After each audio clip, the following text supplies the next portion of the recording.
A Secional São Paulo da Ordem dos Advogados do Brasil, por sua comissão de jurimetria e análise preditiva, tem a honra de apresentar a segunda semana jurídica da comissão.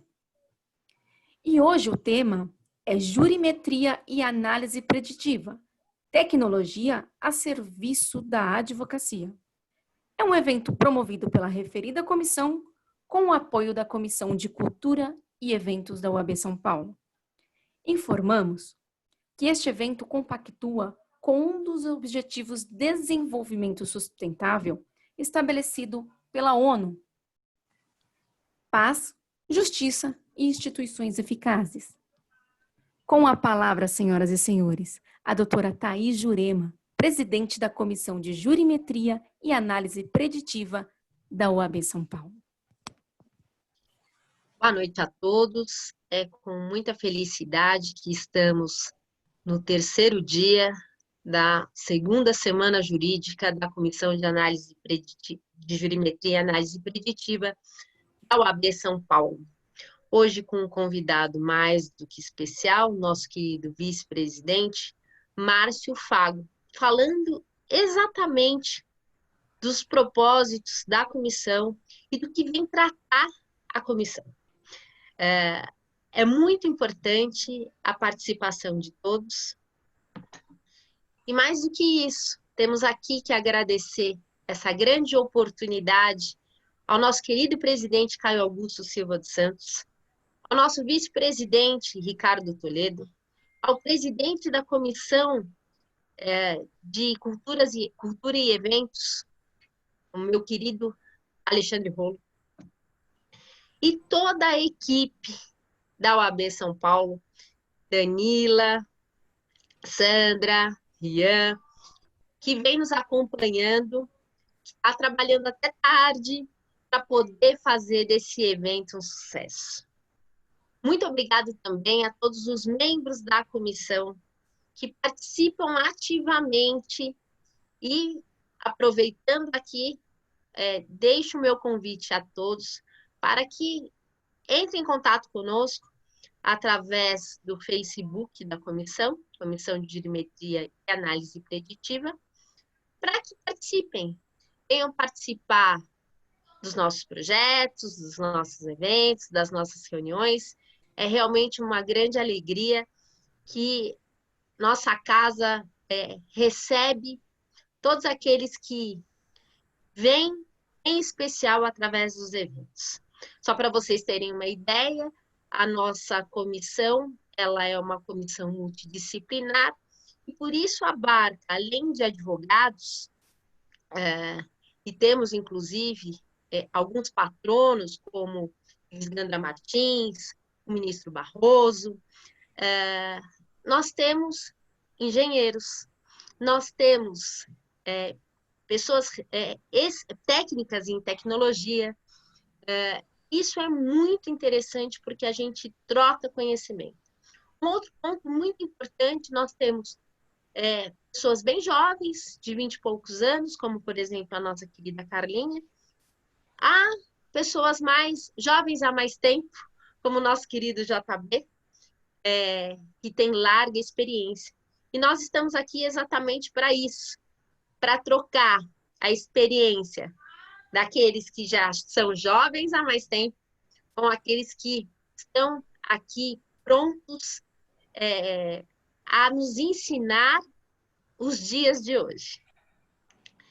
Meu querido Márcio Fago, você sabe que você é meu irmão de coração, com muita alegria, e eu tenho certeza que a noite de hoje vai surpreender a todos. Querido Paulo Galindo, nosso mestre do dia de hoje, passo-lhe a palavra para que possamos iniciar o nosso evento do dia. Minha querida presidente, quero agradecer a nossa presidente da nossa Comissão de Jurimetria e Análise Preditiva, Thaís Jurema da Silva, a oportunidade de estar mediando este evento. Antes de apresentar o nosso palestrante de hoje, vou ratificar alguns avisos já passados. As autoridades presentes que desejam se apresentar, que façam no chat, colocando seu nome, instituição e o cargo, para prestarmos oportunamente as devidas homenagens. Orientamos que eventuais perguntas sejam realizadas no ICNE QA e que incluam os respectivos e-mails para que sejam respondidas oportunamente pela comissão, caso não haja tempo hábil para serem respondidas ainda hoje. Sim, eu passo a apresentar o currículo do nobre palestrante, Dr. Márcio de Almeida Rodrigues Fago, advogado e um grande amigo. Advogado graduado em Ciências Jurídicas pela Universidade de São Francisco, pós-graduado em Direito do Trabalho pela Universidade Pontifícia Católica de São Paulo, sócio fundador e CEO do grupo R. Fago Educajus, cursos e treinamentos jurídicos, consultor nas áreas de inteligência jurídica analítica, análise preditiva, provisionamento e jurimetria, especialista na mensuração e contenção de riscos recorrentes, precursor de diversos cases de sucesso, como o primeiro projeto de prepostos profissionais no Brasil, quarteirização de escritórios de advocacia, peticionamento eletrônico, campanhas de acordos, pautada no custo de oportunidade, idealizador do primeiro sistema de controle web de processos jurídicos e contratos do Brasil, a DD Legal, com mais de 200 mil processos cadastrados e mais de 4 mil usuários. Foi gerente de recursos humanos e diretor jurídico no mercado financeiro, egresso da Comissão Jurídica da FEBRABAN, da Comissão de Ciência, Tecnologia e da Comissão de Relações Internacionais da OAB. Voluntário com 3 menções honrosas internacionais, membro da diretoria de eventos da Casa de Portugal, vice-presidente da Comissão Jurimetria e Análise Preditiva da OAB, palestrante. Doutor Márcio, aqui me permita fazer uma colocação quanto ao currículo. O amigo deixou de inserir aqui um projeto, que é o qual tive a honra de participar ao seu lado, que foi na FEBRABAN, da Comissão de Conciliação Prévia, o doutor Ismael Gonzalez, que ficava à frente desse projeto, integrávamos a equipe, e se tornou lei. Quando um amigo também fala sobre prepostos profissionais, foi precursor no HSBC, onde eu também estive ao seu lado, ao qual profissionalizamos e qualificamos colaboradores que se tornaram prepostos profissionais a nível nacional, e com isso também veio se tornar futuramente lei.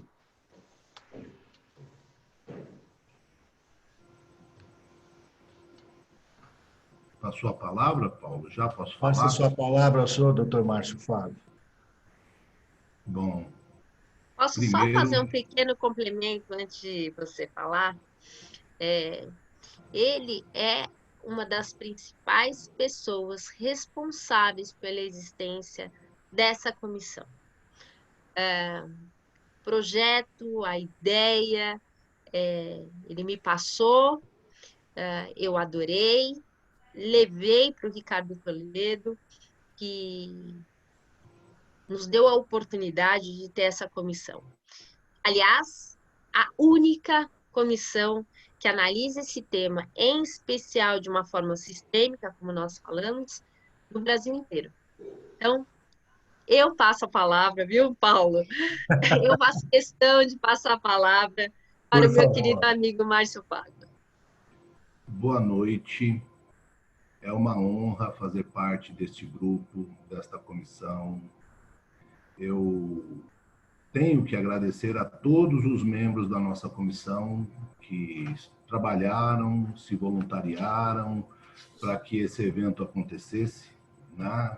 Muito embora a concepção do método, por eu trabalhar há muito tempo nesse segmento, envolveu muitas pessoas, que nem você falou no início, Thaís, envolveu ideia de pessoas que são engenheiras, psicólogos, tecnólogos, de todos os tipos acadêmicos, para que a gente pudesse configurar todos os objetivos dessa comissão.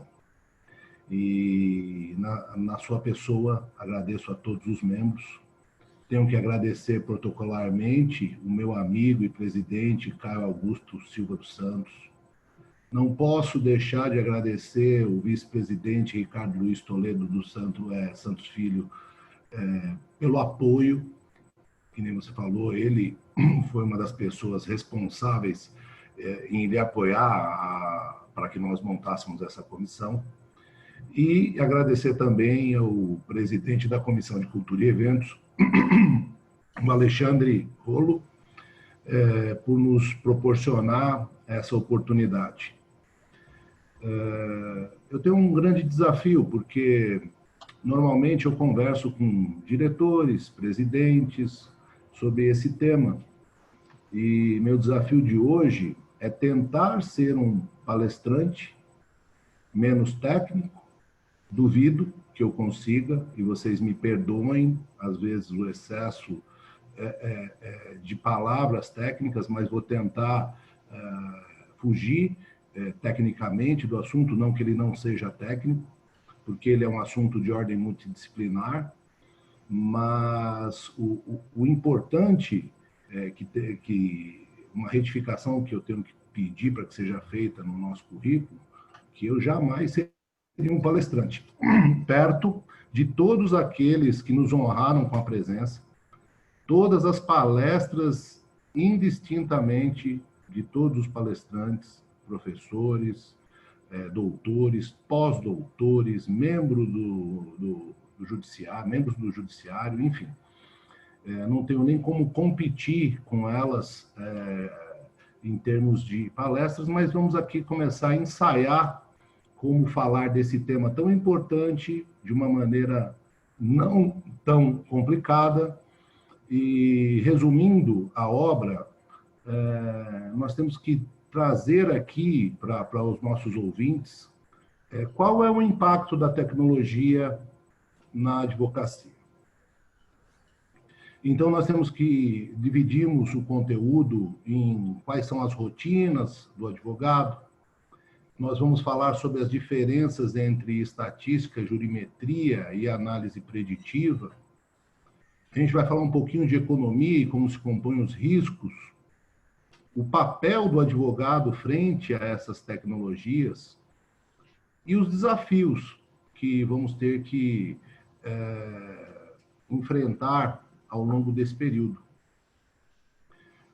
Como o nosso grupo é multidisciplinar, eu tenho que falar para alguns, até mesmo para alguns dos ouvintes que não são advogados, que a nossa rotina ela é pautada de reuniões incessantes e intermináveis, sejam elas por ordem da advocacia, ou sejam por compromissos pessoais, ou até mesmo para questões de capacitação. Nós temos que fazer diligência sempre para coletar informações e documentos, para estudar o caso do nosso cliente, para não propor, num determinado momento, uma ação temerária.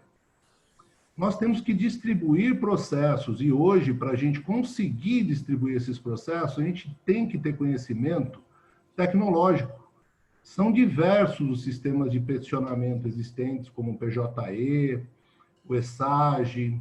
Nós temos diversos navegadores, como, por exemplo, o Google Chrome, o Internet Explorer, o Firefox. A gente tem plugins que conectam outros sistemas, como Java, Xodó, enfim. Nós temos sistemas operacionais também, como, por exemplo, Windows, Apple ou Android. Todos esses conhecimentos, eles são, hoje, exigidos da nossa profissão, até mesmo para a gente fazer audiências em videoconferências, por conta da pandemia que vivemos. Então, a gente tem que aprender a mexer no Google Meet, no Microsoft Teams, no Cisco, enfim. Tem uma série de plataformas que nos permite, assim como o Zoom, hoje nós estamos via o Zoom Webinar, fazendo essa exposição. E temos que aprender, porque às vezes a gente mal consegue acessar essas plataformas, às vezes a plataforma cai. Hoje, por exemplo, me socorro numa eventualidade do Danilo de Brito Dantas, que está aqui presente, na hipótese da internet cair, e os senhores que estão aí nos prestigiando não fiquem sem o conteúdo que pretendemos discorrer. Além das audiências, o advogado ele tem que recorrer seja por conta de demandas que ele venha perder ou duvidosas, né? Temos que cadastrar esses andamentos num sistema nosso para prestar informações para os nossos clientes de uma maneira mais otimizada. No caso de empresas, nós temos que prestar informações de relatórios de riscos, que a gente vai abordar um pouco mais adiante, né? A questão da probabilidade remota, possível e provável. Eu sou da época que não existia essa questão eletrônica e nós fazíamos cargas dos processos, tirávamos xerox, digitalizávamos, indexávamos num sistema. A gente conseguiu configurar um sistema para poder montar um workflow dessas informações e hoje no mercado existem inúmeros sistemas que fazem esse trabalho de uma forma primorosa, mas cada um com um determinado método e às vezes fica difícil a comunicação entre esses sistemas. E a gente tem que falar um pouquinho sobre isso também.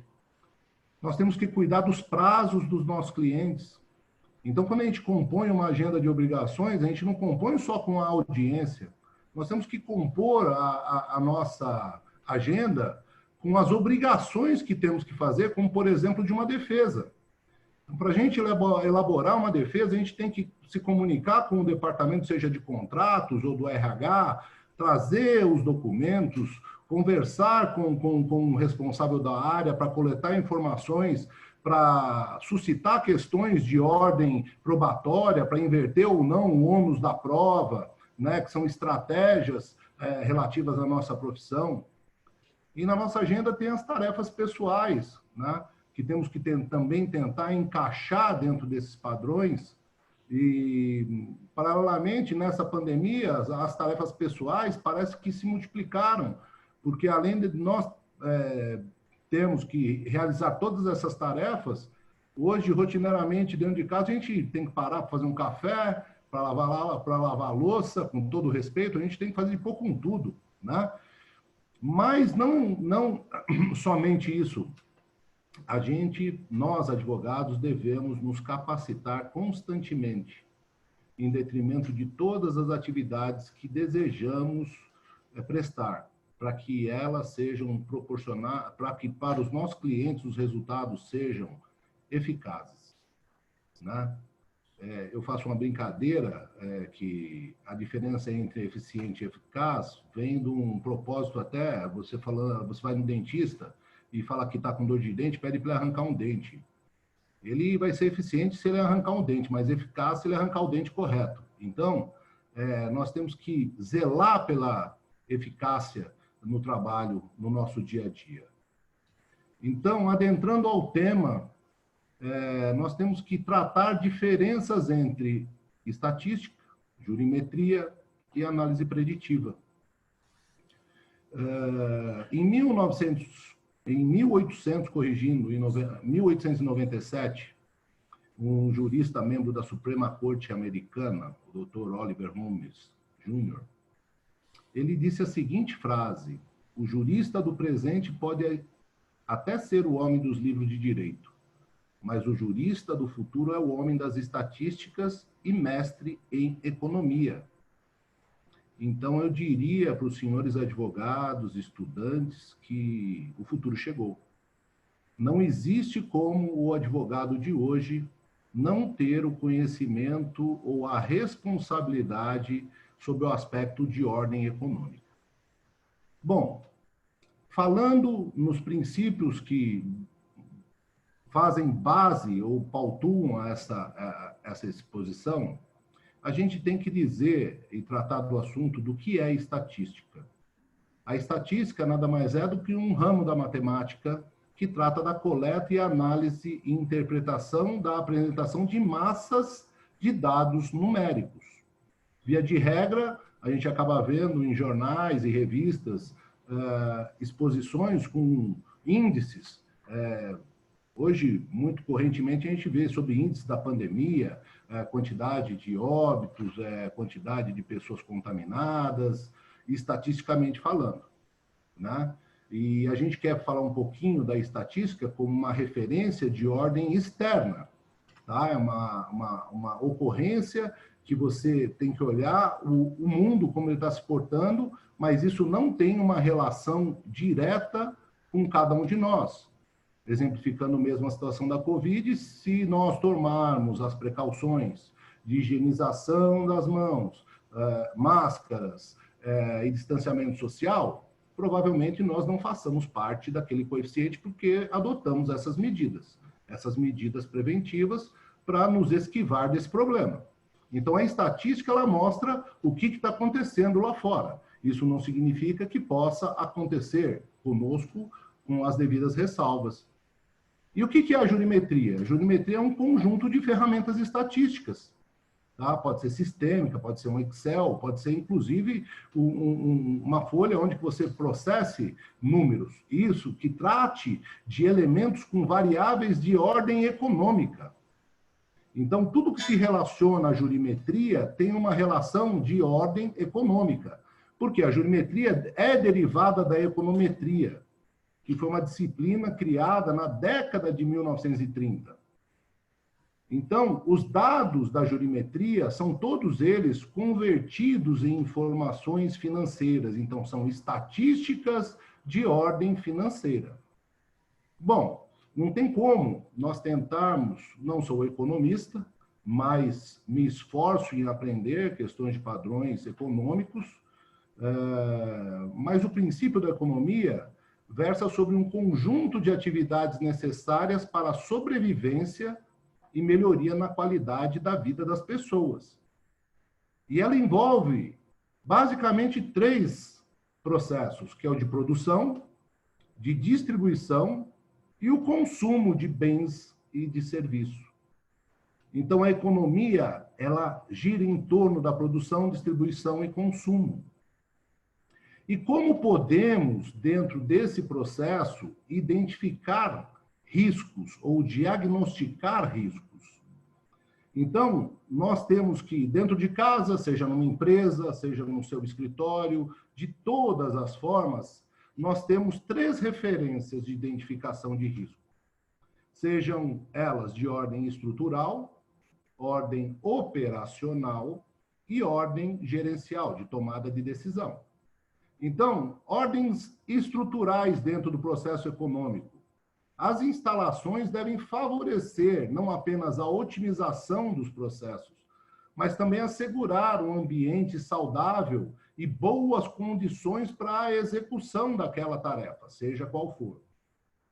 As questões de ordem operacional visam com que os colaboradores, além de capacitado, digo colaboradores, alguém que emprega, e digo colaboradores, você como um autônomo, no caso, trabalhando para o seu negócio.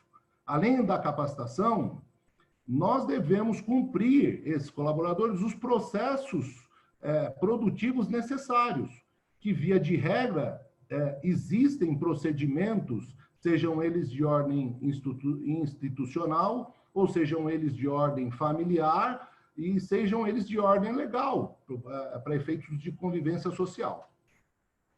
E a parte gerencial, que é medir constantemente o desempenho operacional, que são os problemas de ordem e os problemas de ordem estruturais, ambos relacionados ao objetivo almejado. Então, essas 3 composições classificam os riscos, porque se eu depender, num determinado momento, de um insumo para a realização da minha tarefa, eu posso comprometer a minha produção e, consequentemente, as minhas vendas e entregas, criando problemas decorrentes de contratações e danos para a minha empresa ou para o meu negócio. Então, estruturalmente, eu devo estar preparado para produzir de acordo com aquilo que eu me proponho a vender ou oferecer. Operacionalmente, eu não posso deixar de estar capacitado para fazer aquela atividade ou contar com pessoas da equipe que estejam devidamente capacitadas a realizar aquela atividade que vai resultar na entrega desse trabalho. E, por fim, as questões de ordem gerencial, que são as questões mais problemáticas, que é, naturalmente, o quê? Qual a decisão tomar em detrimento, olha, não tenho recurso para comprar um determinado insumo, como que eu consigo processar? Vou pagar horas extras, vou me socorrer a um terceiro? Isso são questões de ordem gerencial, vou contar com voluntários, enfim, são questões de ordem gerenciais, decisões, que impactam na classificação dos riscos. Então, da mesma forma, o advogado, ele deve proceder. Então, nós devemos ter equipamentos indispensáveis e necessários para o cumprimento das nossas atividades. Nós devemos estar atualizados constantemente. E nós devemos, com base nesse conhecimento, compor as estratégias para a atuação de cada caso. Então, nós temos que separar o que é matéria fática, nós temos que observar a jurisprudência, nós temos que ver o que fala a lei, o caráter positivista disso, e a gente tem que tentar compilar isso de uma maneira a tomar uma decisão mais assertiva para atender o nosso cliente naquilo que ele precisa. Então, esse proceder do advogado é o mesmo proceder da dona de casa, o mesmo proceder do empresário, e o mesmo proceder do autônomo para todos os efeitos de ordem econômica. Então, o direito, ele se conecta a todas essas relações, porque todas as relações humanas, sejam elas de qual ordem forem, elas se convertem em direitos. Então, todas as relações exigem um contrato, seja ele tácito, que é uma relação não escrita, não endossada pelas partes documentalmente, mas ele existe de fato, e existem outros contratos que são formalizados. Seja ele um ato de namoro para virar um casamento, é uma relação estabelecida num primeiro momento fática que se converte numa relação contratual posterior. Então, essas relações jurídicas, seja de qual ordem for, os relacionamentos são juridicamente estabelecidos. E o interessante é que o direito, ele configura todas as normas que direcionam e são impostas, vinculando a conduta humana às regras de comportamento, mas com a finalidade de quê? Objetivando a paz, objetivando a prosperidade social e a preservação dos direitos humanos. Então, o direito faz a conexão dessas regras de comportamento para a paz, prosperidade social e respeito aos direitos humanos. Como falamos de economia, não tem como falar hoje do advogado moderno, ele tem que conhecer, se eu estou falando em meios de produção, eu tenho que falar em direito de trabalho. Se eu falo no direito de trabalho, eu tenho que falar das diversas modalidades, sejam elas estabelecidas pelo vínculo empregatício ou sejam elas estabelecidas por um trabalhador autônomo. Essas relações desencadeiam no direito previdenciário, que, por sua vez, também se relacionam com as empresas, o que as empresas vão contribuir, a parte patronal, a parte empregado. Se relacionam também com o direito administrativo, porque o emprego não é gerado só por empresas, tem empresas privadas, são geradas por empresas estatais. Nós temos também, dentro do âmbito de consumo do direito civil, eu já citei o direito contratual, mas nós temos o direito do consumidor, as relações familiares pelo direito de família. Nós temos o direito tributário regulando as relações de consumo.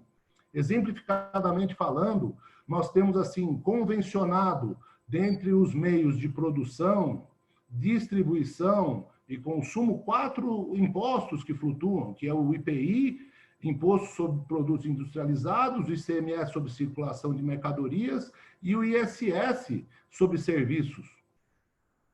Nós temos também o direito penal, que se configura no âmbito econômico, vários crimes de colarinho branco, que envolve hoje o noticiário, que a gente está já farto de ver tanto escândalo. E nós temos, por fim, não preterindo os demais, sejam ambientais ou não, nós temos hoje o direito digital. E o ano que vem, provavelmente, temos que trabalhar no modelo estabelecido pela Lei Geral de Proteção de Dados. Então, falando em direito digital, não podemos nos furtar em falar de inteligência artificial e as suas etapas. Então, quando eu estou falando de proteção de dado, proteção de direito, isso configurado tudo dentro do âmbito do judiciário.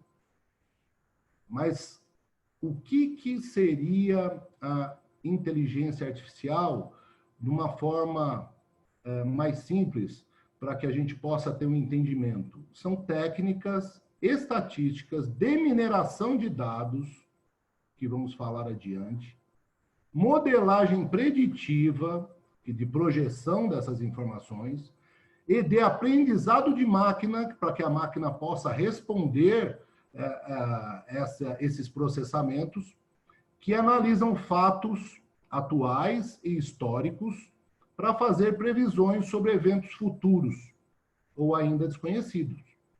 Então, as etapas da inteligência artificial, de uma maneira, eu diria, não acadêmica, mas de uma maneira que a gente possa ter a compreensão, é que ela visa verificar, com base na sua definição, o que está acontecendo, o que aconteceu, os motivos do porquê que aquilo aconteceu, que eu estou olhando para trás, então o que está acontecendo é agora, é uma foto do agora.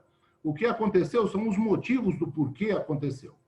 E com base nas recorrências, quanto maior o número estatístico, quanto maior as recorrências, como que isso vai se portar amanhã, ou seja, qual a projeção desses fatos atuais históricos e a previsão desses eventos no futuro.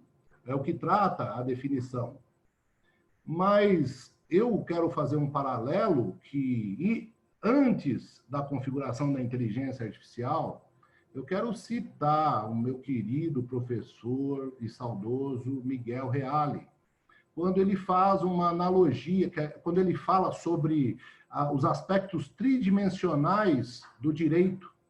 E eu quero fazer uma analogia a esses aspectos, porque o Miguel Reale falava que nós temos 3 aspectos jurídicos nessas questões. O aspecto normativo, então eu posso, analogicamente, dizer que o aspecto normativo é o que está acontecendo, é o que está na lei.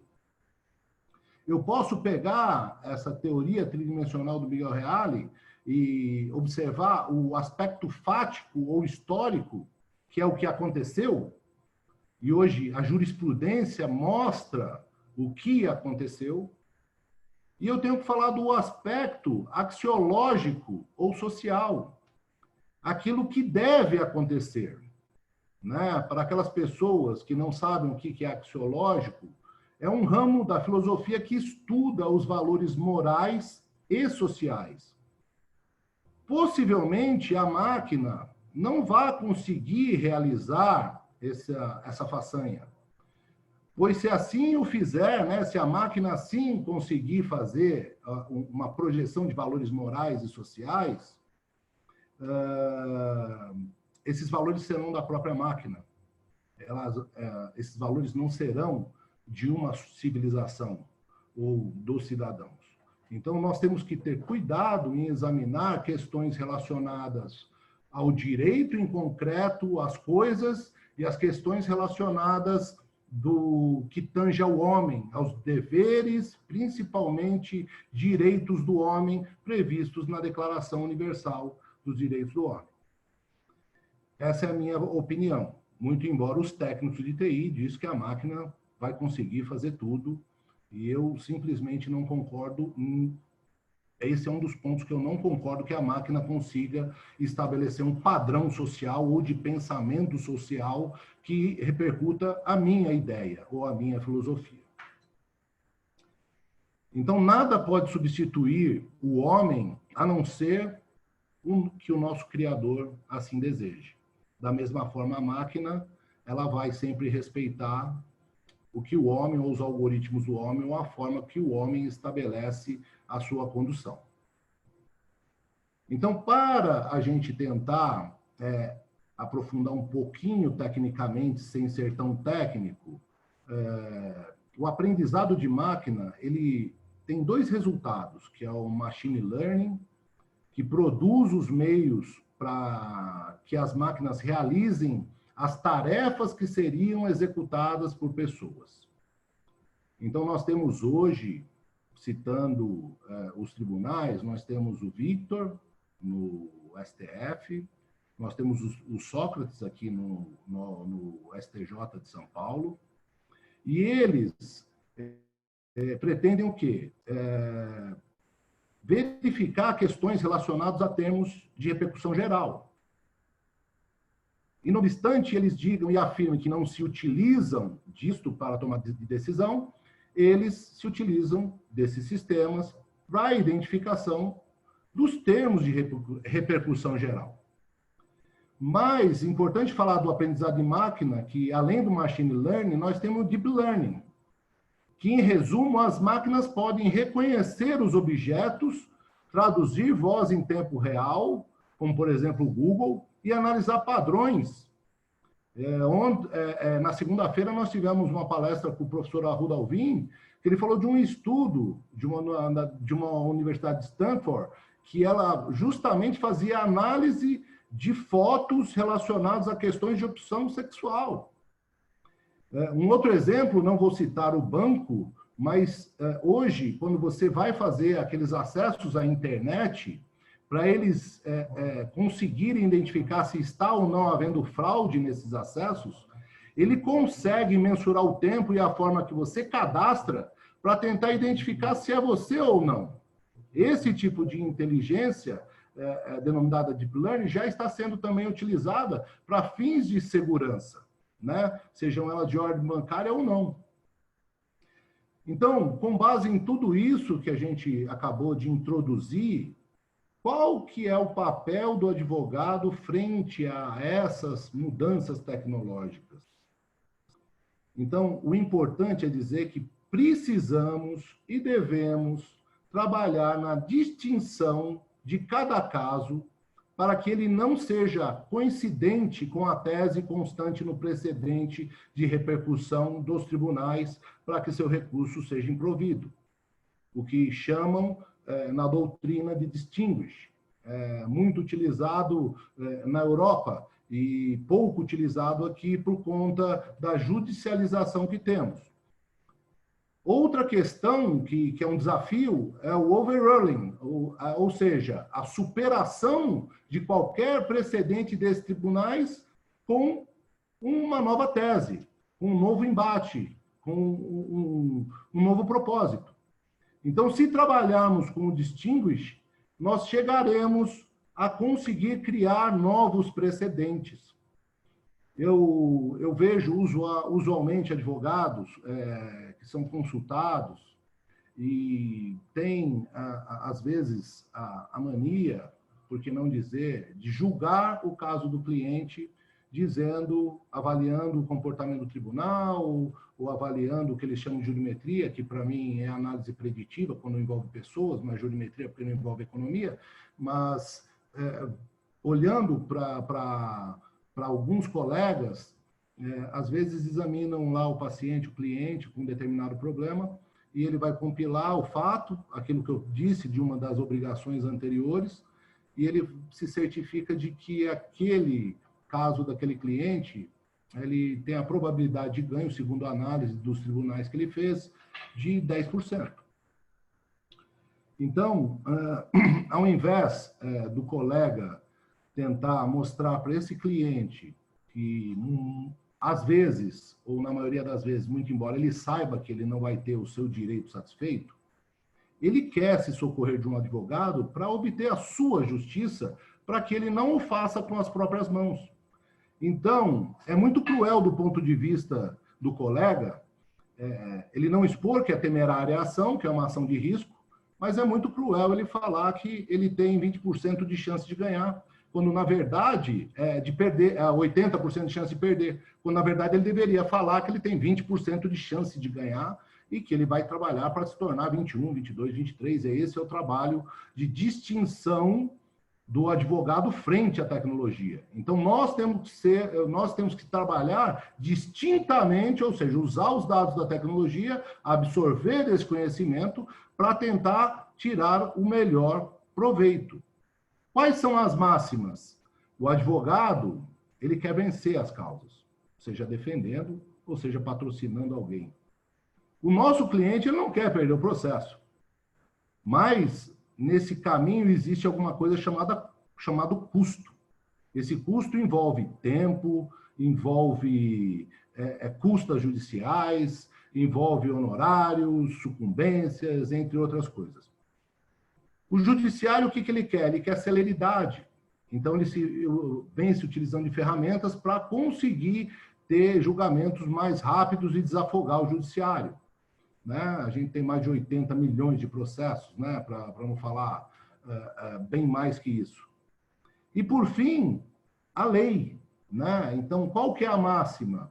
A gente conseguir estabelecer novos padrões que possam interferir numa mudança do legislador. Então, na palestra de ontem, nós discorremos ou tratamos, num determinado momento, de acordos. Nossa, seria muito bom que houvesse a possibilidade desses acordos serem realizados antes que a pessoa ingressasse na justiça.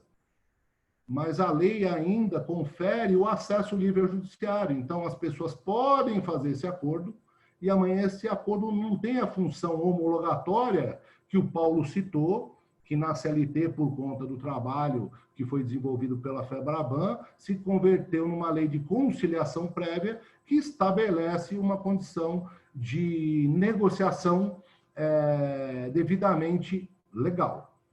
Então, nós temos que trabalhar essa questão legal do ponto de vista de modificação para que isso seja possível de ser realizado, pois o futuro da advocacia não consiste no que se aprende hoje nas faculdades. Então, hoje nas faculdades, os alunos aprendem a ser combativo, aprendem a propor ação, aprendem a fazer recurso, e, enfim, no final das contas, eu acho que o papel do futuro advogado consiste em ser um grande conciliador, em evitar demandas, em trazer a aproximação das partes. Então, citando as fontes secundárias do direito, né, nós temos leis analógicas que se sobrepõem a situações que não existem no ordenamento jurídico, os usos e costumes que são convertidos em leis, nós temos os princípios gerais do direito, a doutrina elaborada através de teses e discussões amplas e a jurisprudência. Eu me lembro que meu filho Rodrigo, quando ele estava se formando, advogado, eu tentei mostrar que o direito ele funciona como uma árvore, onde a raiz são os princípios fundamentais do direito, toda a base do direito. E quem me ensinou isso foi o professor Miguel Reale. Né? Eu trabalhava cedo, fazia faculdade, tinha meus filhos pequenos, e eu estava pensando em desistir da faculdade, e quando eu cheguei para ele, eu perguntei, olha, professor, me conta um segredo. Olha, eu não vou conseguir dar conta, porque tem muita lei, tem muita coisa para estudar, eu não estou conseguindo dar conta da faculdade. Ele falou, olha, doutor, se o senhor estudar os princípios fundamentais do direito, bem como você entender da lógica, você vai conseguir desenvolver e se aprimorar no seu curso. Então, meu filho prestando OAB, eu disse a ele, olha, Rodrigo, o direito ele é como se fosse uma árvore, onde que a raiz são os princípios, o caule é a lei, e essa lei, é interessante que a árvore também tem 3 axiomas lá, que a gente pode tratar, são até as instâncias ou os tribunais. Os galhos são a jurisprudência, né, que saem do caule, e as folhas, as leis. E as leis caem, e é impossível de nós, advogados, termos o conhecimento de tudo que está na lei. Então, a tecnologia hoje nos favorece muito. Enquanto eu ontem tinha que fazer uma pesquisa de jurisprudência numa biblioteca, ou até mesmo num tribunal, hoje eu tenho a internet que eu consigo fazer da minha casa essa pesquisa. Então, com relação aos dados ou estatísticas, isso é importante a gente mencionar, os mesmos não têm valia se não forem convertidos em informações. Então, se eu tenho um dado específico, por exemplo, a quantidade de número de processos, eu tenho uma carteira com 10 clientes, pessoas jurídicas, eu tenho lá 1.000 processos distribuídos nessa carteira, ou 200 mil processos. Se eu falar que eu tenho 200 mil processos, o que eu contribuo com essa informação para quem? É uma informação aleatória. Do mesmo modo que empresas se predispõem a estabelecer conhecimento de como que as varas estão se comportando em determinados julgamentos, sem avaliar a quantidade de processos que foram distribuídos com aquele objeto.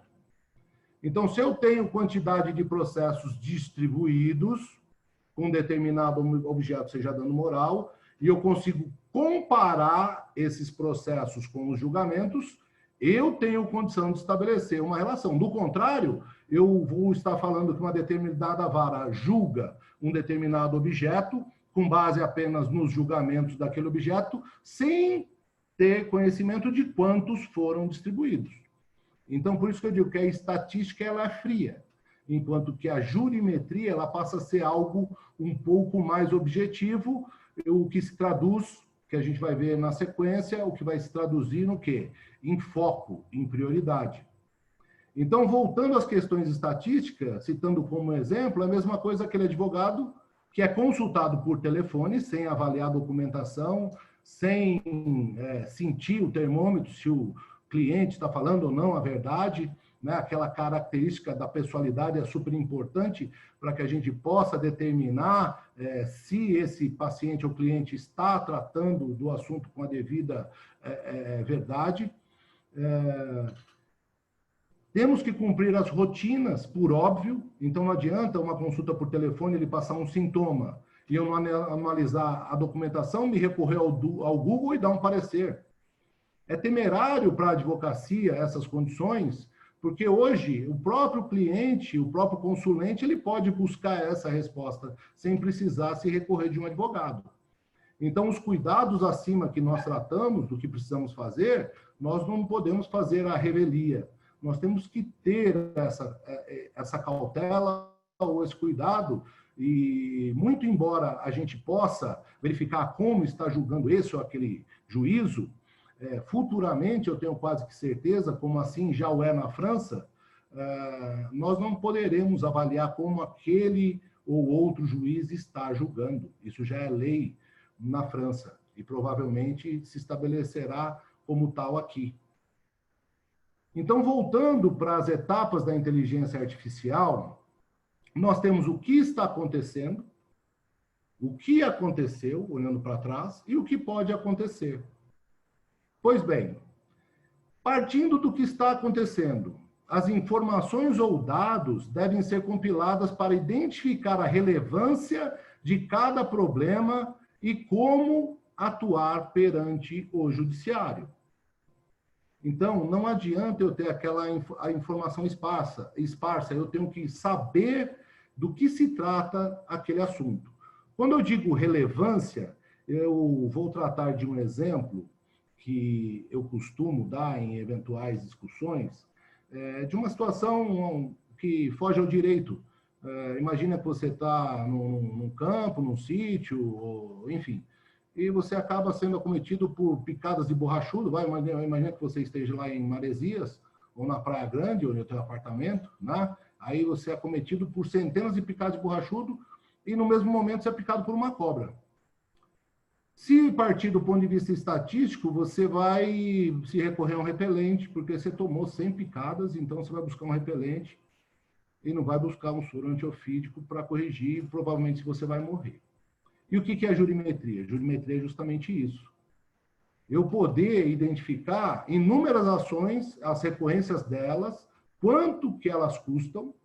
Então, imagine que eu tenho 10 ações que custem R$1.000 e uma ação que me custe R$100.000.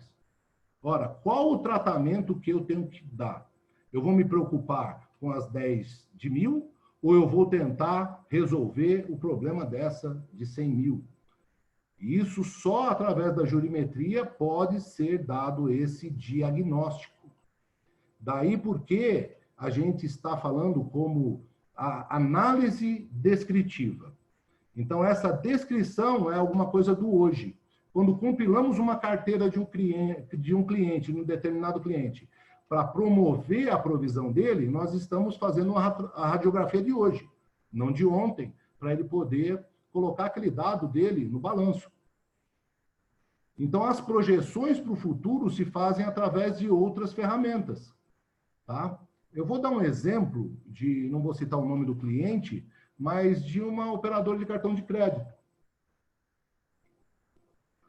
Imagine que eu fui consultado do fechamento de um call center que envolvia aproximadamente 100 funcionários desse call center. E eu sugeri a esse meu cliente, falei, olha, eu vou falar até o nome dele, Walter, olha, Walter, vamos manter aqui pelo menos 5 pessoas para atuarem aí como prepostos ou testemunhas, para impedirem eventuais provas decorrentes dessa demissão. E a ordem do chefe, que é a decisão gerencial, foi demitam todo mundo.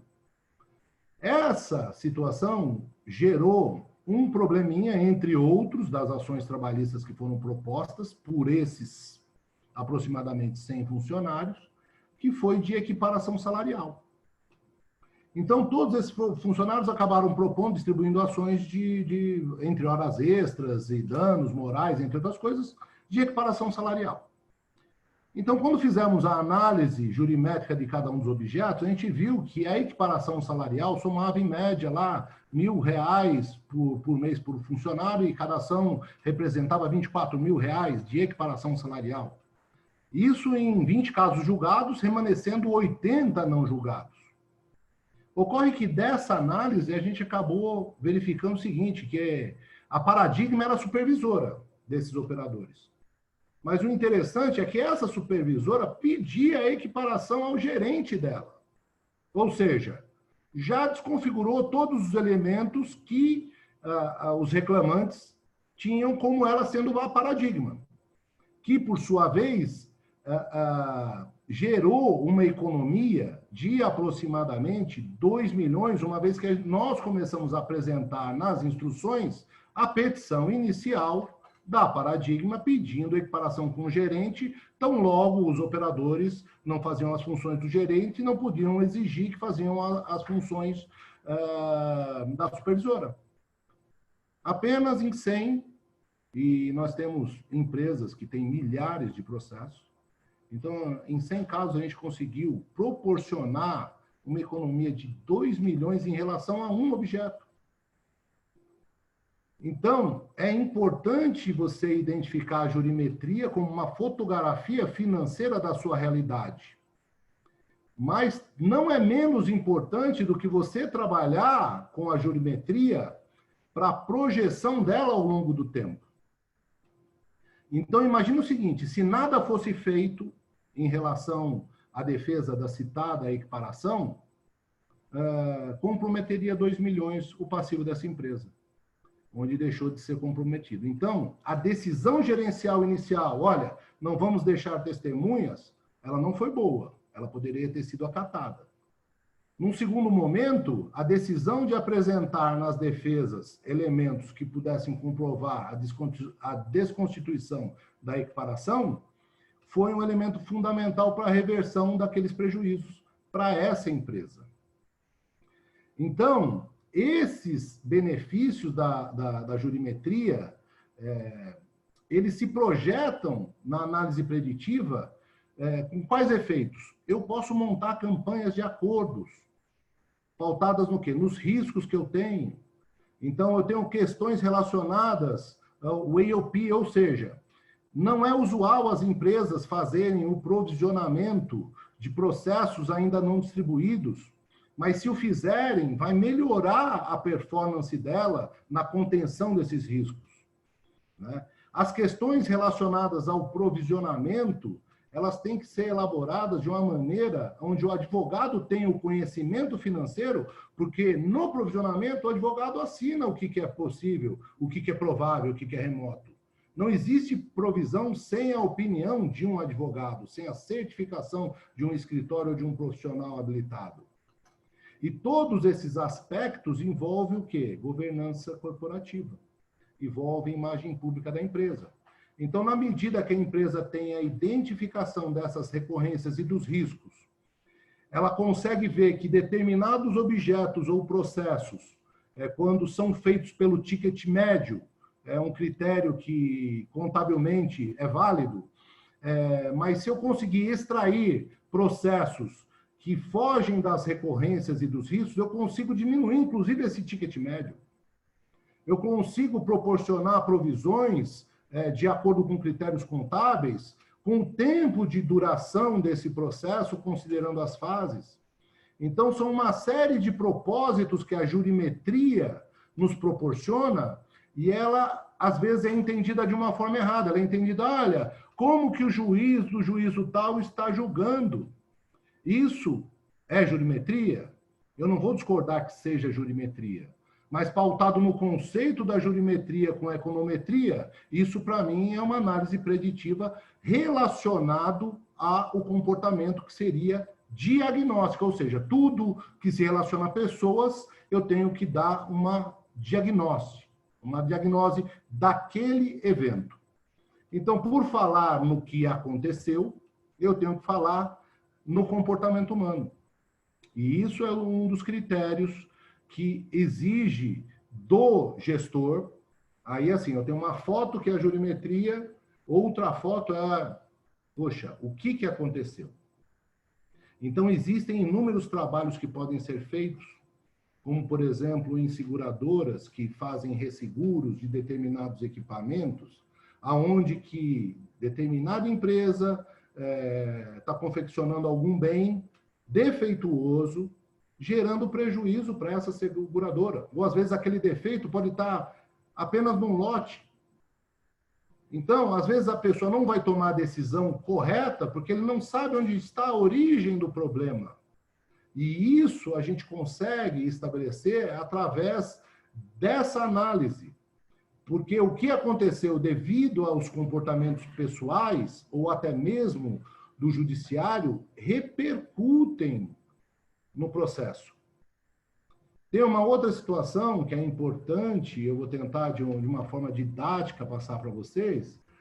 Hoje, tentando traduzir, né, uma questão daquela época da negativação indevida, hoje a gente tem inúmeros protestos.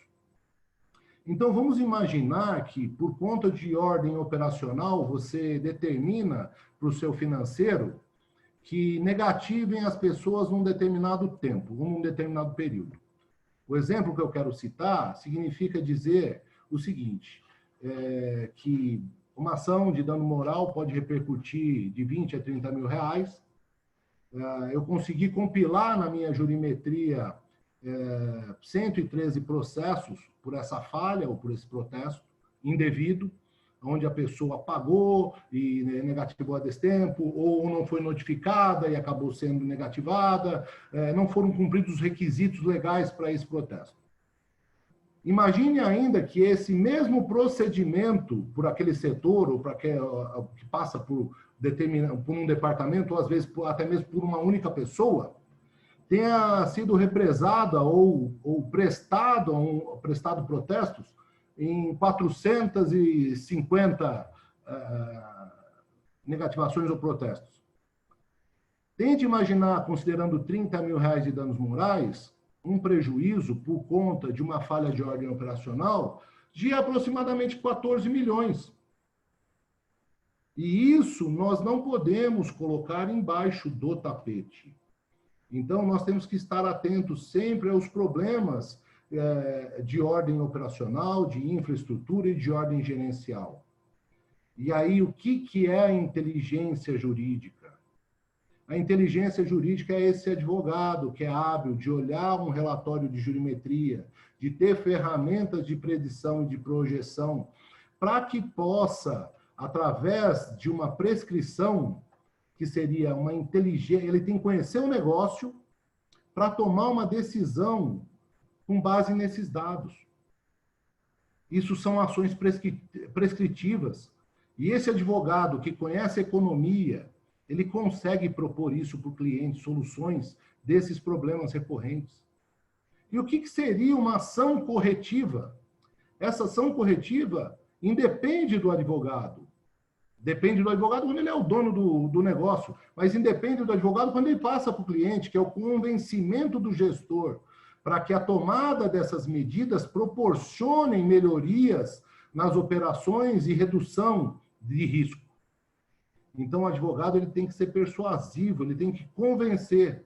Naquele primeiro momento que eu não convenci aquela operadora, se eu tivesse o feito, ele não teria perdido aquelas ações e, por outro lado, nós não teríamos avaliado o risco e visto uma solução que seria essa ação prescritiva. Então, a correção do problema ela é posterior à prescrição. Depende do gestor ou de quem tem a caneta. Então, é muito importante que, a partir dessa exposição, que nós, advogados, consigamos passar para o nosso cliente que nós, advogados, não somos centro de despesa ou de custo, nós somos centro de receita. Mas nós temos uma deficiência muito grande em demonstrar os nossos resultados. Porque a gente fala, olha, foi improcedente, mas a gente não mostra o quanto que economizamos naquela improcedência. Olha, ganhamos, mas a gente acaba não mostrando esses resultados. Então, o que é a meta-riqueza? A meta-riqueza, ela depende do conhecimento do profissional atrelado à tecnologia. É o que vai proporcionar melhores resultados para o seu cliente. Não querendo ser mais extensivo,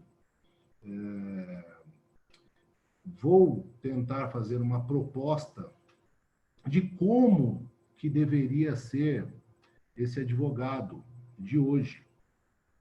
Ele, além de conhecedor das leis, de dominar as tecnologias, de ter um conhecimento de finanças, né? Seja para efeito pessoal, seja para o seu escritório particular, e por que não dizer o conhecimento de finanças em relação aos riscos do seu cliente. Ele tem que conhecer gestão, ele tem que fazer a gestão do seu negócio. Ele precisa ser um psicólogo, ele precisa convencer o seu cliente, ele precisa convencer de quando é bom, de quando é ruim, por que é bom, por que é ruim. Ele tem que tentar primar pela conciliação, ele tem que criar o consenso e procurar promover a paz social. Eu volto para aquele exemplo que o advogado ele tem que ser humanista. Eu não posso permitir que um cliente venha no meu escritório e tenha a sensação que ele é derrotado. Mesmo que ele tenha 1% de chance de ganhar, eu tenho que mostrar para ele que ele tem 1% de chance de ganhar. Eu não posso deixar ele sair com a sensação de derrota ou de não querer que a justiça seja feita para ele. E para finalizar essa palestra, para abrir para as perguntas, eu sinceramente espero ter sido o menos técnico possível, que essa apresentação tenha sido agradável. Vou citar um penalista, que era humanista, para reforçar uma frase dele sobre Alpinto. A advocacia não é uma profissão de covardes. Então, muito embora hoje tenhamos uma judicialização do Estado Democrático de Direito, por ineficiência do nosso legislativo, por óbvio, que está mais preocupado em fazer barganhas do que criar leis para o povo, para melhorar a condição humana. Infelizmente, o nosso judiciário vem cumprindo, às vezes assertivamente, o papel, outras vezes não. Mas a indispensabilidade do advogado, ela está prevista em Constituição. Nós devemos incisivamente exigir o respeito constitucional que nos foi outorgado de proteger o cidadão. Se assim não o fizermos, eu acho que a gente pode modificar de profissão, tentar buscar outra atividade que não seja a advocacia. Então, nós temos que lutar, sim, até o fim. A nossa comissão ela foi criada de uma forma multidisciplinar, por exigência desse novo contexto, e são tantos os atributos, e são tantos os conhecimentos, que, infelizmente, esse interlocutor, ele tem que se valer de conhecimentos de outras pessoas, e ao longo desses, vou falar um pouco mais de 20 anos, para não parecer que eu sou velhinho, mas um jovem, a Thaís que sabe uma frase que é o jovem mais antigo. Jovem há mais tempo. Um jovem há mais tempo. Tinha uma camisa que eu comprei no Nordeste que era seminovo, velho não, seminovo. Então, a importância que nós temos que transmitir para aqueles que estão ingressando na profissão é que eles tenham essa vontade, a vontade de praticar a justiça, de ser advogado, que eles se aprimorem a cada dia, eles têm que conhecer a tecnologia, têm que conhecer a legislação, ele tem que saber fazer a gestão, sim, da sua vida pessoal, por que não dizer, do seu escritório e do seu cliente. Mas, principalmente, ele tem que ser conciliador. A gente tem que buscar e primar pela paz. E, assim, eu encerro essa fala agradecendo a oportunidade que me foi passada pela nossa presidente, ao Paulo Galindo por ter aceito o convite de mediar.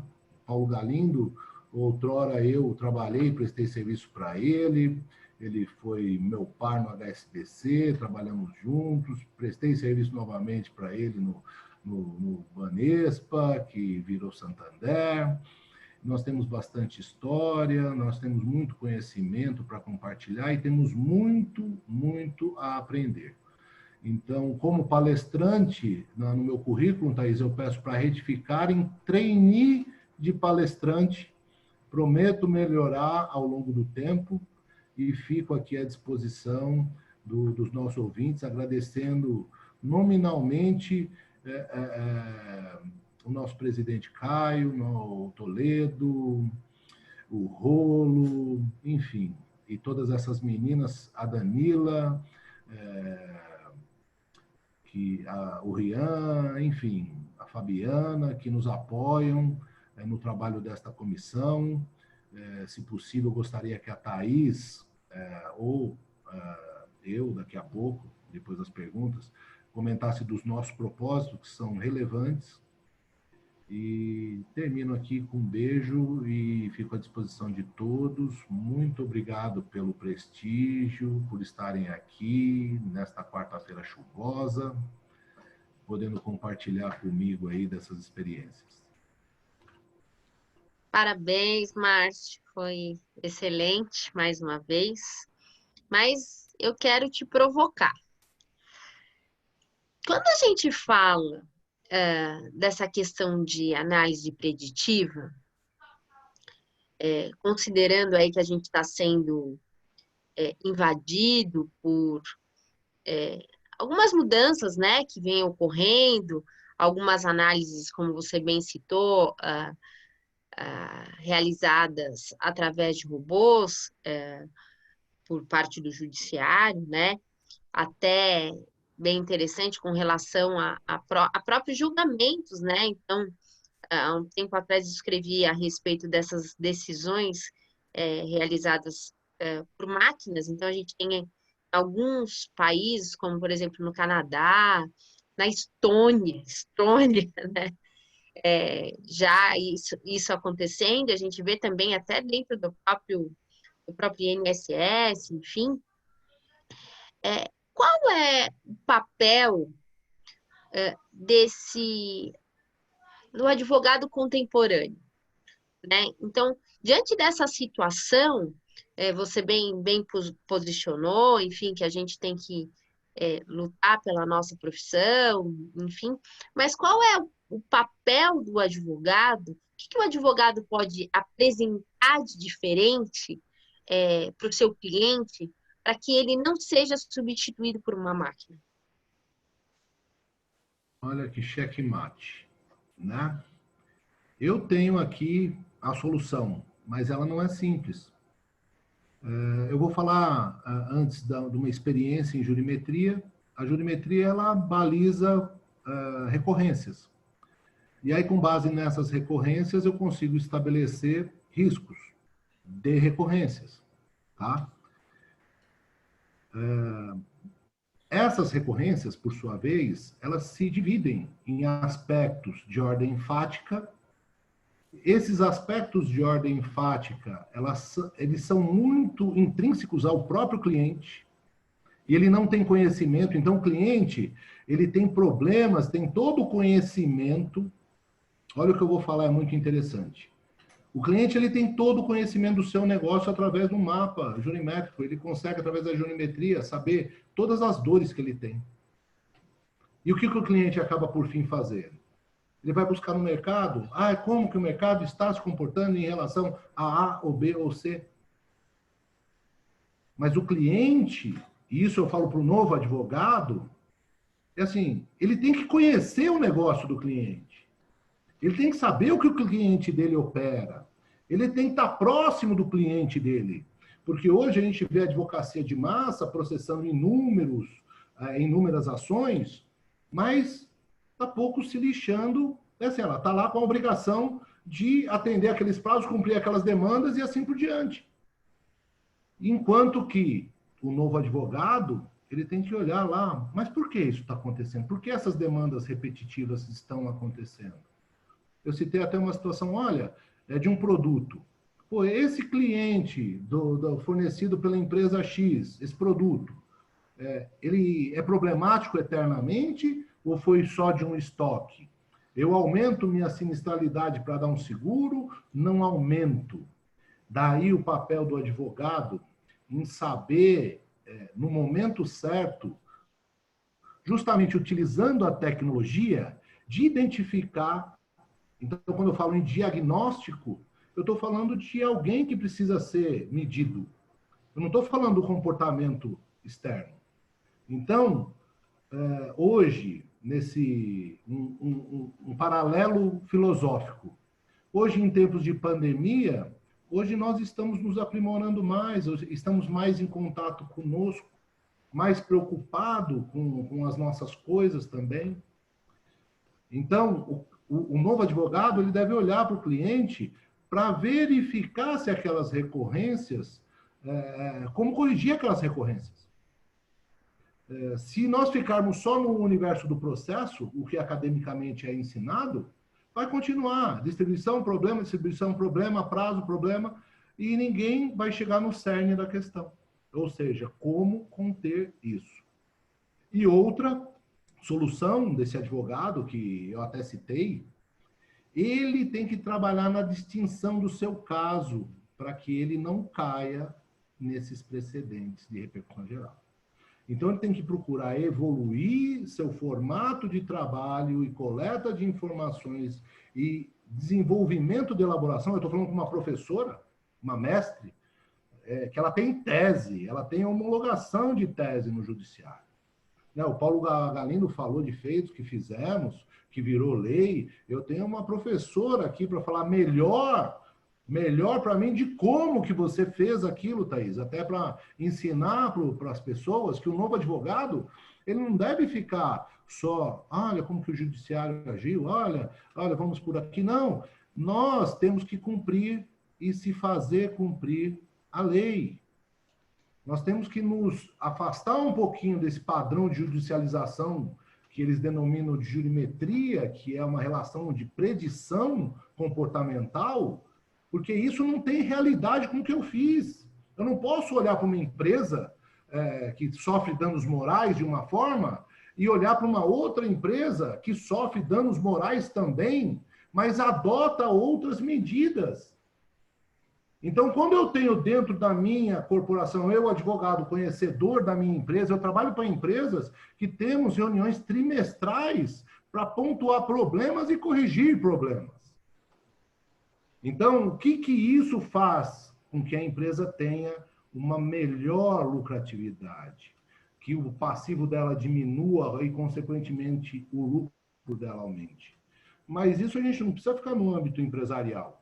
A gente pode falar até no âmbito penal, né, em questões de habeas corpus, em outras situações que envolvam outras atividades de direito. Então, são dois pontos fundamentais. O saber economia significa identificar a minha foto de hoje, eu saber ler economicamente quais são meus problemas. Eu saber separar o que é recorrente e do que não é recorrente.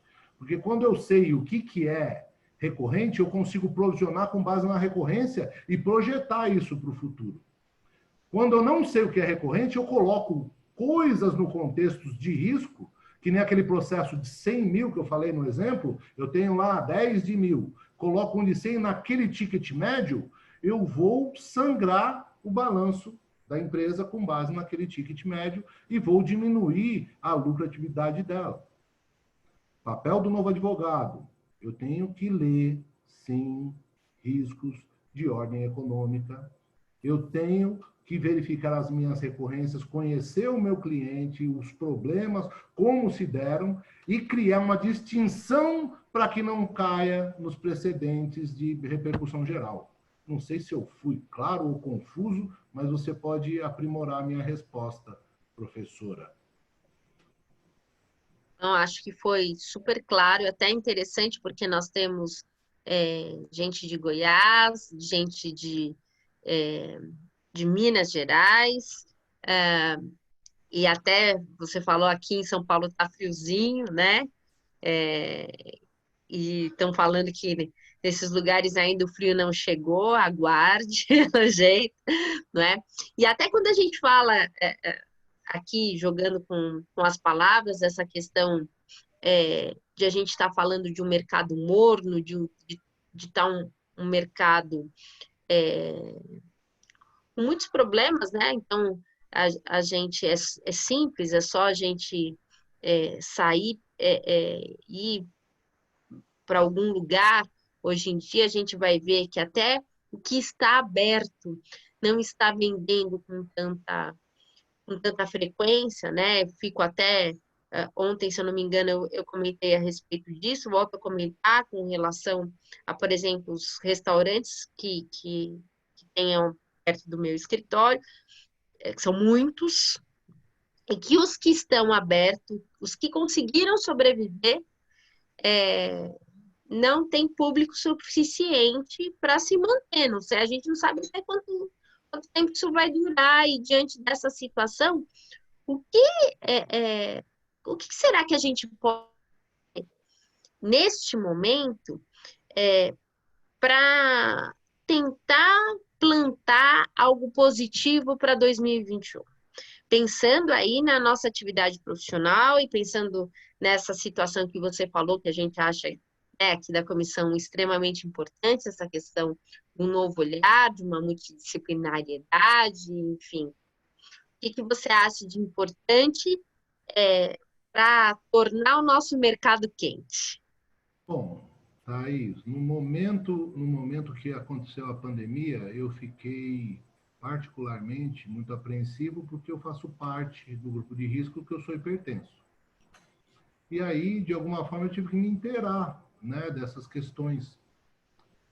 E, não obstante a isso, eu consegui verificar no ordenamento jurídico uma solução. Eu não vou dizer nem traduzir ela agora, por conta de que essa solução ela existe na Previdência Social. Olha, Thaís, se eu estou falando para você de uma situação que exige o confinamento, né? Uma exigência de afastamento, eu tenho uma seguridade social que é sustentada por empregados e empregadores. Eu acho particularmente um absurdo a concessão de outros benefícios que não fossem relacionados ao, por exemplo, auxílio-doença. E a gente não consegue obter o auxílio-doença por uma questão de ineficiência do próprio INSS, porque, assim, se o INSS olhasse essa questão da doença como sendo não de uma forma objetiva relacionada ao trabalho, olha que absurdo. É negado o pedido, provavelmente pode ser negado o pedido de auxílio-doença por conta de que não tem uma relação direta com o trabalho. Mas ela não tem uma relação direta com o trabalho por uma ineficiência do poder público em relação à saúde pública. O poder público pede para o trabalhador não ir para o trabalho e restringe atividades. O poder público arruma N formas de promover sustento de uma maneira precária, né, de dividir lá uma parte de uma, eu vou falar até de uma esmola para as pessoas, para elas ficarem em casa. Até antecipando absurdamente um exemplo, seguro-desemprego. Então, eu fico olhando dentro da figura do artigo 59 da Lei 8.212, que o auxílio-doença, se o INSS ou a nossa justiça, a nossa Justiça Federal, né, o nosso TRF, falasse, olha, nós temos uma doença que é uma doença social. Ela impede ao trabalho, não é uma doença decorrente do trabalho, é uma doença pandêmica, que outras pessoas vão contrair. Eu tenho uma assistência social hoje, que é a Previdência, paga por empregadores e empregados. Inúmeros restaurantes, inúmeras escolas estariam funcionando. Mas o governo, se utilizando do estado de exceção, cria meios de poder propiciar outras ferramentas que não aparar o próprio INSS para sustentar essa relação. Então, se eu tenho uma relação de empregabilidade, se eu tenho uma previdência social, poxa, por que eu não posso me valer da previdência social? Porque o INSS vai me julgar como não sendo de relação com o trabalho, porque eu não adquiri aquela doença no trabalho. Olha que absurdo. Então, existem teses, existem protocolos em andamentos, existe um trabalho que está sendo feito por um grupo, mas que não surtiu efeito. Muito embora eu tenha apostado na época da pandemia que a solução aos empregados e trabalhadores seria se recorrer do auxílio-doença, esse auxílio-doença ele acaba sendo impedido pelo próprio INSS por uma falta de interpretação ou competência na interpretação do problema e até mesmo por uma irresponsabilidade do próprio governo em deixar governos estaduais e tal. O governo federal devia colocar a mão na mesa e falar, o problema está resolvido, nós temos uma previdência social alimentada por empregados e empregadores e vamos manter as pessoas em casa, porém com dignidade. Então, hoje, inúmeras pessoas, o índice de desemprego é absurdo, né? Não deveria estar assim. Se a nossa previdência social fosse, de fato, um seguro, e não o é, porque se você recolhe hoje um seguro-saúde, você faz jus. Se você segura um seguro de vida, você faz jus. Você recolhe uma previdência social para quê? Para se aposentar? Né? Então, nós devemos pensar a lei, que nem eu te disse, e criar instrumentos, instrumentalizar ela para fugir desses precedentes. Não sei se eu fiz um discurso de ordem política. Não, foi ótimo. Eu posso só roubar a sua palavra um pouquinho? Eu queria que o Danilo ligasse a câmera e o áudio, porque o Danilo, ele está aqui na nossa sala, né? Diferente de mim, do Márcio, do Paulo, o Danilo, ele não é do direito diretamente, porque a gente já corrompeu ele. A gente fala que a gente é do direito, a gente acaba indo para as entranhas das pessoas. E eu quero que o Danilo fale um pouquinho de como é participar de uma comissão dentro da Ordem dos Advogados do Brasil, não sendo advogado, provando assim, né, que a nossa OAB está aberta para a sociedade. Como é que é isso, Danilo? Pessoal, boa noite. Boa noite a todos. Não estava programado, hein? Obrigado pela oportunidade de participar, doutora Thaís, doutor Márcio, excelente como sempre, palestra, doutor Paulo Galindo, boa noite. Meus queridos, é realmente um privilégio participar de uma comissão da OAB, não sendo advogado. Isso, primeiro, é prova de que a comissão, a OAB, ela é uma entidade preocupada com o todo, né? Não apenas na proteção da sua própria classe, né? Mas em entender a sociedade de uma forma completa, integral, e unir esforços, unir conhecimentos para propor soluções para a sociedade como um todo. Eu aprendi ao longo desses anos, trabalhando junto com advogados, que, reiterando até o que o Dr. Márcio colocou, o advogado ele não é, de forma alguma, um sinônimo de despesa. Ele não é, de forma alguma, apenas um sinônimo de centro de custos. Mas, uma vez que todos os... se uma relação não foi bem concluída, nós vamos dizer assim, ela vai parar no judiciário, seja ela na esfera civil, na esfera trabalhista ou em qualquer outra. Então, o advogado ele tem condições não somente de oferecer a resposta para o bom desempenho no judiciário, mas que possa entender por que aquela demanda ocorreu e o que pode ser feito para que ela seja evitada, né?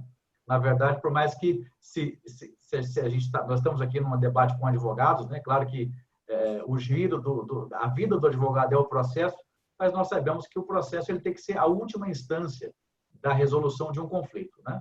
Então, o advogado ele tem realmente uma capilaridade na sociedade, nas empresas, para conversar com todas as áreas, para conversar com a área de operações, de área de finanças, de RH, para dialogar de uma forma muito intensa. Então, esses anos todos trabalhando com advogados, aprendi a admirar a profissão, aprendi a somar forças e trazer soluções na área da tecnologia de informação, para que essa profissão continue com o prestígio que tem, continue com uma área de atuação cada vez maior e com um poder de decisão relevante em todas as esferas das empresas, da sociedade como um todo. Agradeço, viu, doutor Tess, pela oportunidade.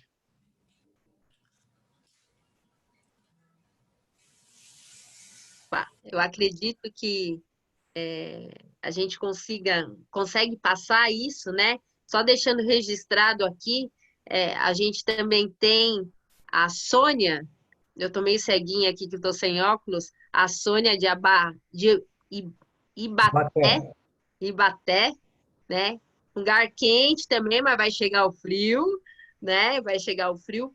E é bem interessante, né, Márcio? Você vai poder falar até muito melhor do que eu, essa questão de união de esforços que a comissão tem, o objetivo e o que as pessoas que estão mesmo de fora, né, falam, poxa, mas eu sou lá de Ibaté, né? Ou eu sou de Minas, sou de Goiânia, enfim, essa troca que a gente pode ter, porque eu acredito que a nossa ideia aqui é realmente unir pessoas, uma vez que todos os membros da comissão, nós realmente ressaltamos o ser humano, né? Então, apesar de falarmos também de tecnologia, nós ressaltamos o ser humano como o principal do nosso estudo, o principal com relação ao objetivo da comissão e do direito, enfim. Como é que é isso? Fala para a gente essa questão de a gente poder unir esforços em torno do objetivo da comissão e quais seriam esses objetivos. Tenho certeza que você vai poder falar muito melhor do que eu. Bom, Thaís, eles foram discutidos internamente com você, passados ao grupo, encaminhados ao Ricardo ao Ricardo Toledo, nosso vice-presidente, e aprovados. Então, querendo falar para o nosso ouvinte, o advogado, o cidadão, ou amigo e amiga que hoje está aí presente, você verificando a tecnologia e as questões de julgamentos recorrentes, um dos objetivos dessa comissão, acho que, para não dizer o principal, é tentar evitar que esses julgamentos, esses precedentes, eles esbarrem na vida, na liberdade, na propriedade assim como nos direitos descritos na Declaração Universal dos Direitos do Homem. Então, a gente separando o direito das coisas, ou seja, direito de contrato, de consumo, de relações de negócio, tá? De direitos, poxa, você permitir que um computador tire a sua liberdade por um julgamento recorrente é simplesmente rasgar a Declaração Universal dos Direitos do Homem. Se a gente não dá o tratamento digno a um trabalhador, ou trabalhar pela dignidade da pessoa humana, nós estamos rasgando, ou seja, a gente vai estar trabalhando na opção de que o computador está deixando de considerar algo alimentar como algo qualquer, como uma relação de consumo. Então, alguns cuidados têm que ser estabelecidos. E esse foi o motivo, entre outros, que eu vou citá-los aqui, mas esse foi o motivo principal. A indignação do robô poder julgar. Muito embora eles digam que não, a gente sabe que na Estônia, no Canadá, nos Estados Unidos e assim por diante, está indo assim, não tem volta, a gente tem que ser muito coerente para se render à tecnologia, e isso está cada vez mais latente, mas o cuidado de que determinadas informações, como, vamos falar assim, venham suprimir a nossa atividade. Então, a gente não pode permitir que o computador venha prestar um serviço que está configurado na Constituição, a não ser que essa Constituição esteja, ou seja, rasgada, tá certo? Então, falando dos nossos objetivos e convidando a participarem desses grupos, a gente está se organizando com pessoas que eu diria de alto gabarito, calibre, conhecimento. Eu tenho até vergonha de falar o meu currículo perto das pessoas que fazem parte dessa comissão, perto dos palestrantes que nos brindaram e nos honraram aqui. Posso só te roubar um segundinho? Eu vou só me despedir, porque eu vou entrar em outra live para entregar a carteira, como eu já tinha falado aqui nos bastidores. Eu vou deixar aqui o meu amigo Paulo Galindo conduzindo, mas eu agradeço mais uma vez, espero. Amanhã, infelizmente, eu não vou poder estar, porque eu vou estar dando aula, mas na sexta-feira estou aqui presente novamente. Foi show de bola. Continuo aqui com o Paulo Galindo. Beijo, gente. Tchau, Thaís. Paulo, eu vou falar só das reivindicações da comissão. Aí você está com o roteiro, você pode conduzir a fala da presidente, tá? Sem problemas, eu gostaria também depois fazer uma pergunta ao doutor. Não, então, pois não, pode fazer lá. Vamos lá. Márcio, nós que tivemos aí na gestão de contenciosos de volume, né, de dois dos maiores bancos aí mundiais, e assim, o que na área de varejo, o que você vê como a inteligência artificial ela vem para ajudar na gestão desses contenciosos de volume? Sem dúvida, Paulo. Eu acho que a inteligência artificial ela vem para ajudar no trabalho, na pesquisa, nos julgamentos, por que não dizer, porque a gente está falando de coisas, de contratos, né? Então, a gente tem que ser bastante tranquilo para tentar criar um movimento mais célere de solução de conflitos. Então, se eu tenho um contrato de consumo, um cartão, um tempo no banco, você imagina o seguinte, eu tive numa conferência sobre o tempo, e aí, filosofando sobre o tempo, eu cheguei à conclusão que o senhor da discórdia é o tempo.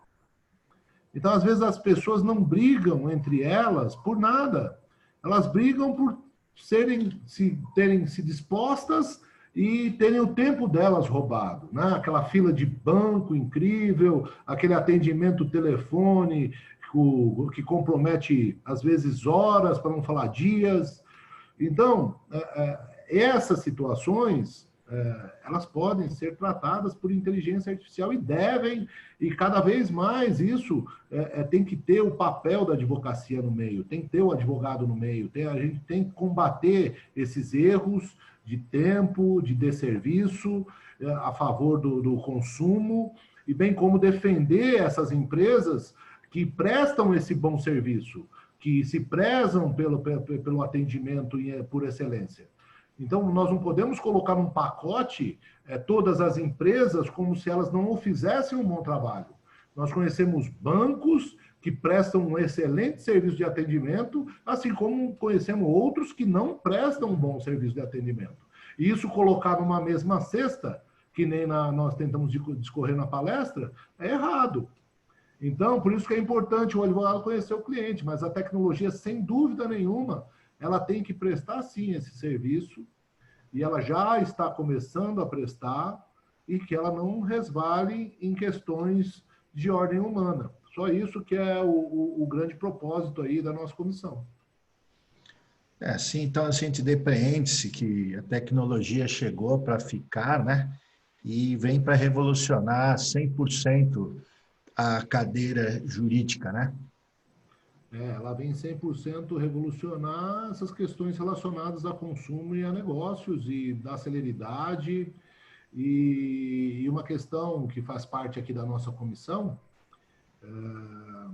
que é um dos propósitos, tem a questão de fiscalizar o cumprimento da tabela de honorários advocatícios, a fim de reparar avirtamento dos honorários em vista da automação de expedientes jurídicos e práticas abusivas. Então, hoje nós temos conhecimento de pregões que são feitos para audiencistas, para advogados. Tem advogados que participam de audiência por R$30, meu nome. Se isso é dignificar, eu diria que não. Muito embora ele possa estar o dia inteiro hoje, não diria até por conta da questão da pandemia, mas antigamente ele ficava o dia inteiro com o pé na vara fazendo X audiências naquela vara, naquele prédio, aviltando as questões de honorários por conta disso, né?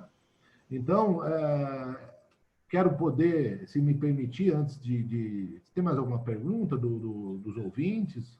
Não, acho que foi muito esclarecedora a palestra de hoje, foi excelente, junto com as demais, que também ela veio agregar as informações do doutor Arruda Alvindo, do doutor Everton, do doutor Rafael, que nos explanaram durante a semana, assim. Excelente exposição e agregou muito valor aí às 3 palestras. Bom, eu vou falar dos propósitos, o senhor reconduz aí as falas da nossa presidente para encerrar o evento, caso não tenha mais nenhuma pergunta. Mas a nossa comissão, ela tem dentro dos objetivos, além da fiscalização da tabela dos honorários, reivindicar das autoridades treinamento adequado e sem ônus para o regular exercício da profissão, seja ela qual for, quando pretenderem se valer da tecnologia como instrumento de celeridade.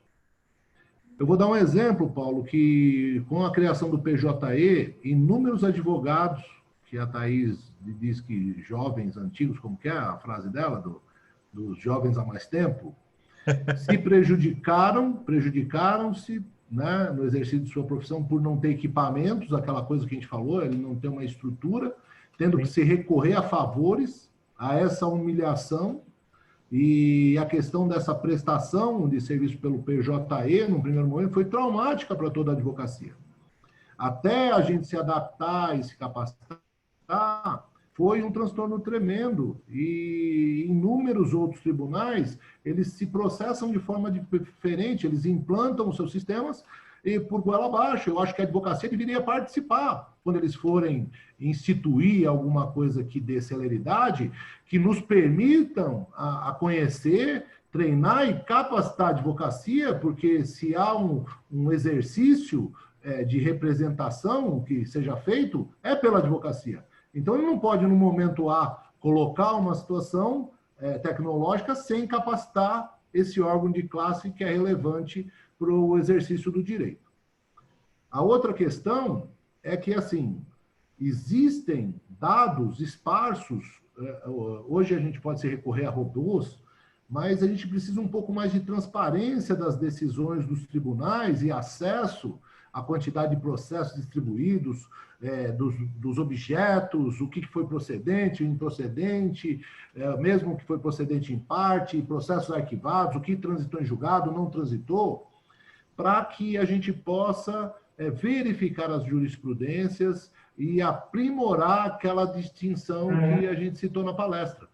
Porque sem essas informações, se essas informações ficarem represadas nos tribunais, ou ainda ficarem só de acesso de determinadas empresas que prestam esse serviço, prejudica o exercício dessa distinção a que nós tratamos hoje na palestra.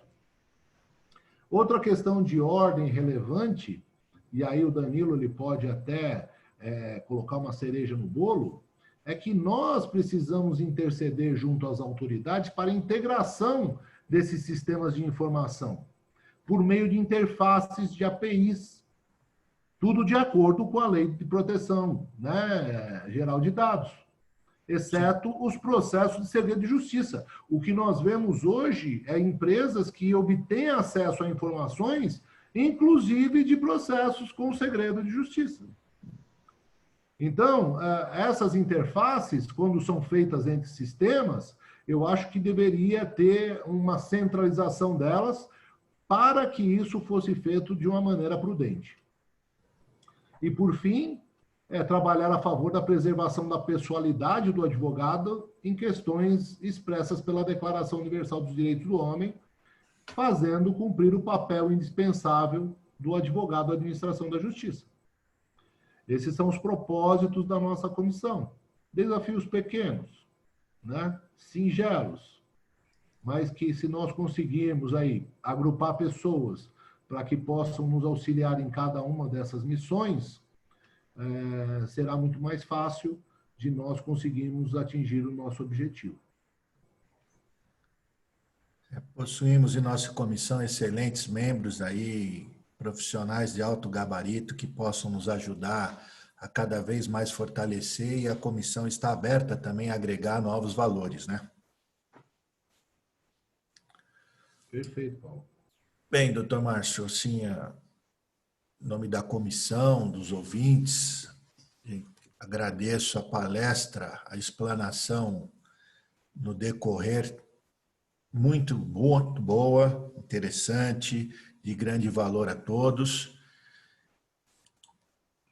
E agora eu passo a reiterar, as autoridades presentes devem se apresentar no chat, colocando seu nome, instituição e o cargo, para prestarmos solenemente as devidas homenagens.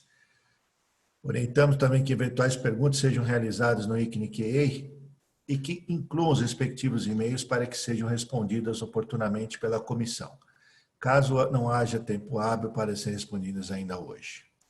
Para nós nos encerrarmos, eu queria bem informar sobre as futuras palestras que nós teremos ainda no decorrer desta semana, que são as palestras dos colegas, no dia 20. Palestra do Dr. Sérgio Nassur, tema Inquérito Policial e seus efeitos no Tribunal de Justiça. Presidência da mesa e abertura, Dr. Bento Pucci. Mediador, Dr. Walter Zucker. No dia 21, temos a palestra do Dr. Rodrigo Fago, Dr. Ricardo Alderege, tema Proteção de Dados no Mundo, efeitos da LGPD, indicadores. Presidência da mesa e abertura, Fabrício Borelli, mediador, Ricardo Youssef. E assim eu agradeço, em nome de todos, mais uma vez, ao público em geral, autoridades, membros da comissão, da OAB, a vós também, doutor Márcio, enaltece aí a presença de todos por hoje estarem aqui conosco, momento crítico de nossa sociedade, seja na área da saúde, seja na área da política econômica, ou ainda pela crescente, porém despercebida violação dos direitos humanos e sociais. Estamos atentos e trabalhando para uma sociedade mais justa com a advocacia a serviço da cidadania, e dou aqui por encerrados os trabalhos dessa noite.